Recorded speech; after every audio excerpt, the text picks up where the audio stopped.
కనిపిస్తుంటుంది. అది వాస్తవం అంటారా?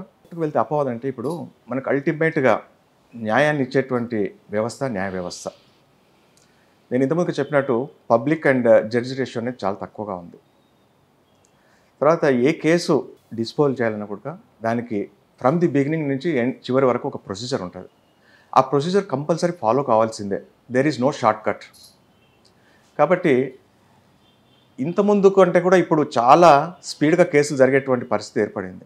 ఎందుకంటే ఇప్పుడు న్యాయమూర్తులు పెరిగినారు, కోర్టులు పెరిగినది, కోర్టులో కూడా క్రమేణా ఇన్ఫ్రాస్ట్రక్చర్ కూడా డెవలప్ అవుతుంది, ఇంప్రూవ్ అవుతుంది. వీలైనంత వరకు కేసులు గతంలో కంటే కూడా ఇప్పుడు స్పీడ్గా జరుగుతున్నటువంటిది. జనరల్ పబ్లిక్కి చిన్న చిన్న ఇష్యూస్ ఎక్కువ అనుమానాలు వస్తుంటాయి. ఎవరికి సంప్రదించాలి, ఎలా సంప్రదించాలని ఒక అనుమానాలతో వాళ్ళే మదన పడి తాగిపోతుంటారు. ముందుగా ఇంటి పక్కన పంచాయతీ, నల్లా పంచాయతీ, ఇద్దరి మధ్యన తిట్టుకుంటారు. తిట్టుకొని అది క్రమేపీ ఆడవాళ్ళ పంచాయతీ మగవాళ్ళకి వెళ్తే తర్వాత అది ఫైటింగ్గా మారిపోతుంటుంది. తిట్టుకున్న విషయాన్ని కోర్టుకు వెళ్ళాలా లేదా పోలీస్ స్టేషన్కి వెళ్ళాలా? పోలీస్ స్టేషన్కి వెళ్తే ఇది కాగజబుల్, నాన్ కాగజబుల్ రెండు డివైడ్ చేస్తుంటారు. ఇది కోర్టు అనుమతి తీసుకున్న తర్వాత కేసు పెట్టాలంటారు. అటువంటప్పుడు బాధితులు ఏం చేయాలి? ఇప్పుడు మీరు అన్నట్టు కాగ్నిజబుల్, నాన్ కాగ్నిజబుల్ కేసులు ఉంటాయి. ఏ అఫెన్స్ని కూడా ఆ బాధితుడు పోలీస్ స్టేషన్ను చేరుకోవచ్చు. ఓకే. కాగ్నిజబుల్, నాన్ కాగ్నిజబుల్ అనేది ఆ పబ్లిక్ తెలియదు, ఆ లిటిగెంట్కి తెలియదు. అయితే కాగ్నిజబుల్, నాన్ కాగ్నిజబుల్ తేడాలో వాళ్ళు పర్మిషన్ తీసుకోవాల్సిన పని లేదు కక్షిదారులు. తర్వాత పోలీసు వాళ్ళు ఒక ప్రాపర్ ఫామ్ ద్వారా కోర్టును అప్రోచించి, సార్ ఇది నాన్ కాగ్నిజబుల్ కేసు, నాకు ఇన్వెస్టిగేషన్ చేయడానికి పర్మిషన్ ఇవ్వండి అని పర్మిషన్ తీసుకుంటాడు. జనరల్గా కోర్టు నాన్ కాగ్నిజబుల్ కేసులో పర్మిషన్ ఇస్తుంది. ఆ పర్మిషన్ ఇచ్చే లోపల ఏం చేస్తారంటే ఆ స్టేషన్ హౌస్ అధికారి, SHO అంటాము, జనరల్ డైరీలో ఎంట్రీ చేసుకుంటాడు. ఆ ఇన్ఫర్మేషన్ ఎంత వచ్చిందో జనరల్ డైరీలో రాసుకుంటాడు. జనరల్ డైరీలో రాసుకొని కోర్టు ద్వారా పర్మిషన్ తీసుకొని కేసును ఛార్జ్షీట్ ఫైల్ చేయడం కానీ లేదా లోకాల్కి రెఫర్ చేయడం కానీ జరుగుతుంది. ఓకే. అంతేకాకుండా మీరు అన్నట్టుగా లీగల్ అవేర్నెస్ తక్కువ ఉన్నప్పుడు పబ్లిక్ పోలీస్ స్టేషన్ అని అప్రోచ్ కావచ్చు, లేదా ప్రతి కోర్టు ఆవరణలో తాలూకా కోర్టులో కూడా లీగల్ సర్వీస్ అథారిటీకి సంబంధించినటువంటి ఒక ఆఫీస్ ఉంటుంది. నేరుగా ప్రజలు అక్కడికి సంప్రదించవచ్చు. వాళ్ళు సంప్రదిస్తే అక్కడ వాళ్ళకు సరైనటువంటి గైడెన్స్ ఇవ్వడం జరుగుతుంది. అక్కడ ఉన్నటువంటి జడ్జి కానీ లేదా అక్కడ ఉన్నటువంటి లీగల్ ఎయిడ్ కౌన్సిల్స్ అని ఉన్నారు. ఇప్పుడు అక్కడ ఉన్నటువంటి స్టాఫ్ కానీ లీగల్ ఎయిడ్ కౌన్సిల్స్ కానీ, లేదా ప్రతి శనివారం జడ్జి అక్కడ కూర్చుంటాడు. ఆ జడ్జిని అప్రోచ్ అయితే, సార్ మాకు ఈ సమస్య ఉంది, మాకు అడ్వైస్ కావాలి, మేము ఎక్కడ అప్రోచ్ కావాలంటే వాళ్ళకి సరైనటువంటి గైడెన్స్ ఇవ్వడం కూడా జరుగుతుంది. అంటే పోలీసులను రిజెక్ట్ చేసినా కోర్టుకి రావచ్చు. ఇప్పుడు అన్ని కేసుల్లో కూడా పోలీసులు FIR చేయాలని అనుకుందాం. దానికి రెండో మార్గంగా రిజిస్టర్డ్ పోస్ట్ ద్వారా సూపరింటెండెంట్ ఆఫ్ పోలీస్కు ఒక కాపీ మార్క్ చేస్తూ SHకు పంపిస్తాం. అప్పుడు కూడా కాలేదనుకున్నప్పుడు ఆ వ్యక్తి ఎవరైతే బాధితున్నాడో విక్టిము కోర్టును, మేజిస్ట్రేట్ కోర్టును సంప్రదించి ప్రైవేట్ కంప్లైంట్ ఫైల్ చేసుకునే వెసులుబాటు ఉంది. సార్, మరొక విషయం, కొంతమంది ఇల్లు అద్దెకిస్తారు, షాపులు అద్దెకిస్తారు, దాని మీదే వాళ్ళు బతుకుతుంటారు. ఖాళీ చేయమంటే ఖాళీ చేయరు. పోలీస్ స్టేషన్ పోతే సివిల్ మ్యాటర్ కోర్టుకు పంపమంటారు. కోర్టుకు వెళ్తే ఆలస్యం అవుతుందని కొంతమంది కోర్టుకు వెళ్ళరు. ఇక్కడ థర్డ్ పార్టీకి ఎంటర్ అవుతారు. ఏ రౌడీ షెటరో ఏ పొలిటీషియన్ సెటిల్మెంట్ చేస్తుంటాడు. ఇద్దరు పక్కన డబ్బులు తినేసి వాళ్ళు హ్యాపీగా ఉంటాడు. అటువంటి సమస్య సామాన్యుడికి వచ్చినప్పుడు ఏం చేయాలంటారు? ఇది నిజంగా మీరు అన్నట్టు సివిల్ మ్యాటర్ అన్నప్పుడు సివిల్ కోర్టు గడప తొక్కాల్సిందే. సివిల్ కోర్టు అతను ఆ ల్యాండ్ లార్డ్ ఎవరైతే ఉంటారో, ఇంటి ఓనరు, సార్ అతను నేను రెంట్కి ఇచ్చినాను, ఖాళీ చేస్తలేడు, లేదా నాకు కిరాయి కడతలేడు, లేదా నాకు ఇబ్బంది కలిగిస్తున్నాడు, లేదా నా అవసరం ఉంది, సార్ ఒక్కొక్క కేసు ఒక్కొక్క తీరుగు ఉంటుంది. అతను సివిల్ కోర్టును అప్రోచ్ కావచ్చు. సరే, మరి సివిల్ కోర్టును అప్రోచ్ అయితే మీరు అన్నట్టు సార్ ఎన్నేళ్ళు పడుతుందో తెలియదు, వాడు రెంట్ కూడా ఇస్తలేడు అన్నప్పుడు ఒక మధ్యంతర పిటిషన్ వేసుకోవచ్చు. నాకు రెంట్ నెలకు ఒక 6,000 రూపాయలు ఉంది, అతను ఇస్తలేడు, నాకు రెంట్ ఇప్పించండి అని ఒక మధ్యంతర పిటిషన్ వేస్తాడు. అది ఇమీడియట్గా డిస్పోజల్ అవుతుంది. వానికి ఆ కిరాయిదారికి ఎవరైతే ఉన్నదో కోర్టు డైరెక్షన్ ఇస్తుంది, బాబు నువ్వు నెలకు 6,000 అంటున్నావు, ఆయన 6,000 అంటున్నావు, నువ్వు 4,000 అంటున్నావు కదా, మీ ఇద్దరి మధ్యన 2,000 ఉంది, సరే 4,000 రూపాయలు అయితే ప్రస్తుతానికి కట్టేసాయి, ఆ పాత అరియర్స్ కూడా ఏవైతే ఉంటాయో అవన్నీ కట్టేసాయని ఒక ఆర్డర్ ఇస్తాం. అది కడితే ఆ కేసు ఉన్నంత వరకు అతను ఇంట్లో ఉండొచ్చు. ఒకవేళ అతను ఆర్డర్ను ధిక్కరించిన అనుకోండి, అతని యొక్క కేసును కొట్లాడేటువంటి లేదా డిఫెన్స్ అనేటువంటి స్ట్రైక్ ఆఫ్ చేసే అధికారం కోర్టుకుంది. ఓకే. అతను ఇంకా కేసు కంటెస్ట్ చేయడానికి వీలు లేదు. నువ్వు ఎప్పుడైతే కోర్టు ఆర్డర్ను ధిక్కరించినావో నీ డిఫెన్స్ అనేది స్ట్రైక్ ఆఫ్ అయిపోతుంది. ఇక నీ కోర్టులో నువ్వు మళ్ళీ రిటర్న్ స్టేట్మెంట్ వేసుకొని మళ్ళీ నువ్వు సాక్ష్యాలు పెట్టుకొని కేసు నడిపించుకున్నటువంటి నీ అధికారాన్ని కోల్పోతావు. కాబట్టి ఆ ప్రొవిజన్ ద్వారా, ఆ మధ్యంతర ఆర్డర్ ద్వారా ఎవరైతే ల్యాండ్ లార్డ్స్ ఉన్నారో వాళ్ళకు ఉపశమనం కలుగుతుంది. ఓకే. అంటే థర్డ్ పార్టీకి ఎంటర్ కాకుండా కోర్టుకి వస్తే ఈ బెనిఫిట్ ఉంటుంది. థర్డ్ పార్టీ ఎంటర్ కాకూడదు. థర్డ్ పార్టీ ఎంటర్ పోతే చాలా తప్పది. అది న్యాయ వ్యవస్థ చేయాల్సినటువంటి పని. అది పోలీసులు కానీ లేదా థర్డ్ పార్టీ కానీ లేదా అన్సోషల్ ఎలిమెంట్ చేయాల్సినటువంటి పని కాదు. వాళ్ళను అప్రోచ్ అయినట్లయితే ప్రజలకు చాలా అన్యాయం జరుగుతుంది. సార్ కొంతమంది చిట్టీలు ఉంటాయండి, ఇంటి పక్కన మాట్లాడుకుంటారు, అంతవరకు ఫ్రెండ్షిప్ ఉంటుంది, చిట్టీలు కట్టుకుంటారు, దానికి ఎలాంటి ఎవిడెన్స్ ఉండదు. వన్ ఆఫ్ ద డే ఆమె ఎస్కేప్ అవుతుంది. వాళ్ళు ఎవరికి అప్రూవ్ చేయాలి? పోలీస్ స్టేషన్కి వెళ్తే సేమ్ సివిల్ మ్యాటర్ అని వస్తుంది. దానికి ప్రత్యేకమైన చట్టం ఉంది. ఇప్పుడు డిపార్చర్స్ ప్రొటెక్షన్ యాక్ట్ అని ఉంది, చాలా పవర్ఫుల్ చట్టం అది. ఇప్పుడు అది సివిల్ మ్యాటర్ కాదు, అది చిట్టీలు మీరు అన్నట్టుగా అన్అఫిషియల్ చిట్టీలు రన్ చేస్తుంటారు, లేకుంటే ఈ మనీ సర్క్యులేషన్ స్కీమ్స్ ఉంటాయి. ఇంత నువ్వు డబ్బు కట్టించి నువ్వు ఇంకొకరిని మళ్ళీ జాయిన్ చేపిస్తే నీకు ఇంత బెనిఫిట్స్. మైక్రో ఫైనాన్స్ అనలేం, కానీ ఆ ఇన్వెస్ట్మెంట్స్ పెడుతూ ఉంటారు. ఫస్ట్ స్టార్టింగ్లో వాళ్ళకి రిటర్న్స్ వస్తుంటాయి, తర్వాత రిటర్న్స్ రాకుండా కంపెనీ వాడు ఎవడైతే ఆర్గనైజ్ ఉంటారో వాడు చేతులు వేస్తారు. అప్పుడు వాళ్ళకి డిపాజిటర్స్ ప్రొటెక్షన్ యాక్ట్ అనేది ఉంది.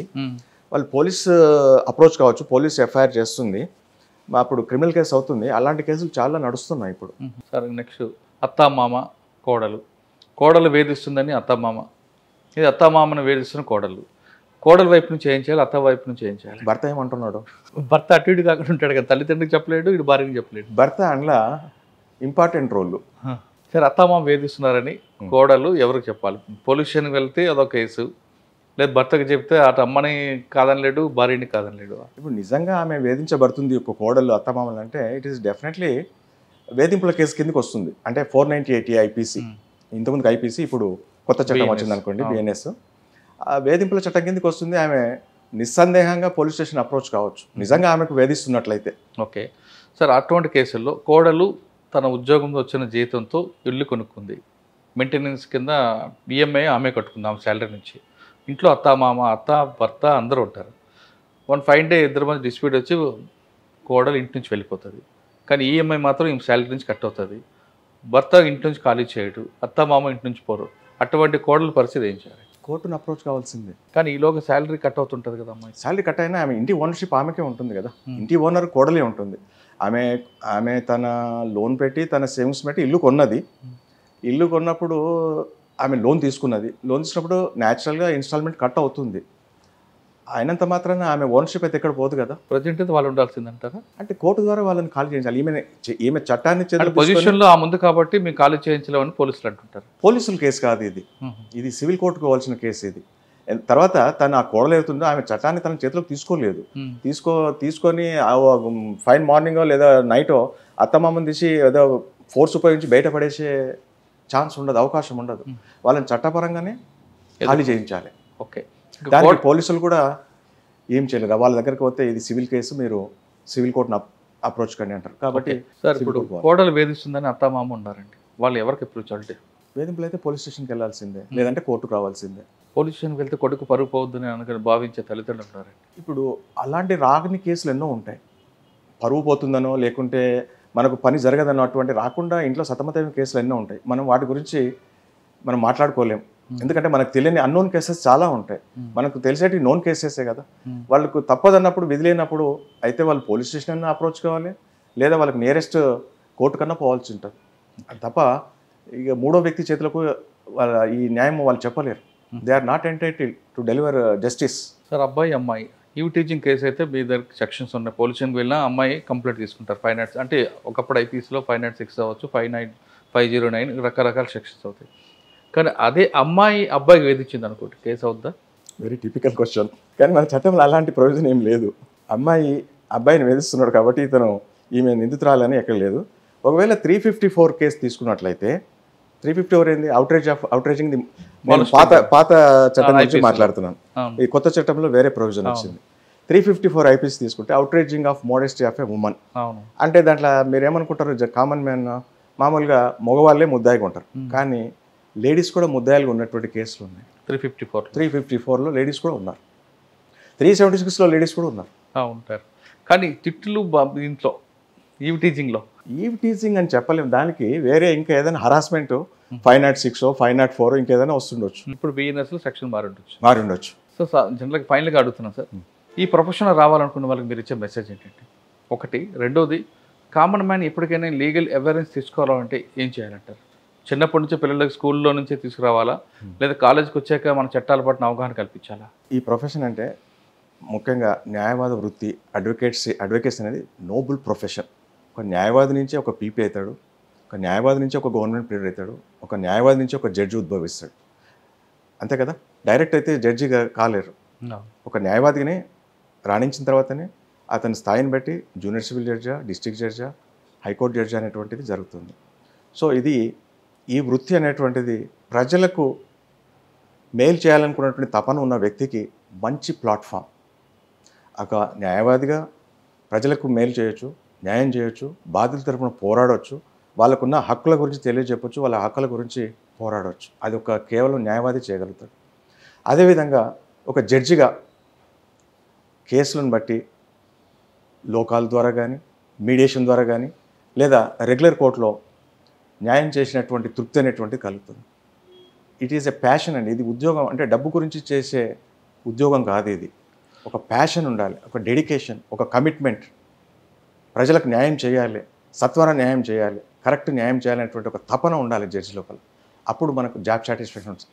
సరే, జడ్జిగా మీరు అన్నట్టు ఇంతకుముందుకు కొంత ఫ్యామిలీ దూరం ఉంటుంది, కొంత పర్సనల్ లైఫ్ ఉండదు. అవన్నీ కూడా డోంట్ కేర్ అండి.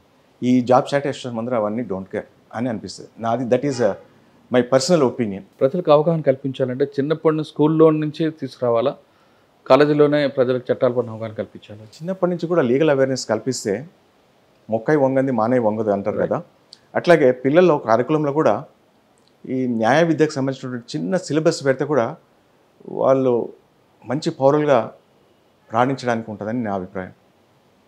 మేము అందుకనే ఈవెన్ స్కూల్లో బాయ్స్ స్కూల్స్ కానీ, గర్ల్స్ స్కూల్ కానీ, వాటిలో కూడా స్కూల్స్ కూడా ఆ పిల్లలకు న్యాయ విజ్ఞాన సదస్సు కండక్ట్ చేస్తుంటాం. Not only professional colleges, even junior కాలేజెస్లో కూడా ఇలాంటి మీటింగ్ జరుగుతాం. ఈ మధ్యనే ఇక్కడ గర్ల్స్ కాలేజ్లో ఒక పెద్ద న్యాయ విజ్ఞాన సదస్సు అనేటువంటిది ఏర్పాటు చేయడం జరిగింది ఖమ్మం పట్టణంలో. సార్, మీ గోల్ ఏంటండి అసలు? గోల్ అంటే ఏం లేదు, ఉన్నంతకాలం ప్రజలకు సేవ చేస్తూ మంచి తీర్పులు చెప్పే నాలెడ్జ్ని సమకూర్చుకుంటూ సత్వర న్యాయం, మంచి న్యాయం, క్వాలిటీ జస్టిస్ ఇవ్వాలనేటువంటిదే మా యొక్క తపన. సామాన్యుడు న్యాయం చేయాలంటే the best platform profession legal అంటున్నారు రాజగోపాల్ గారు.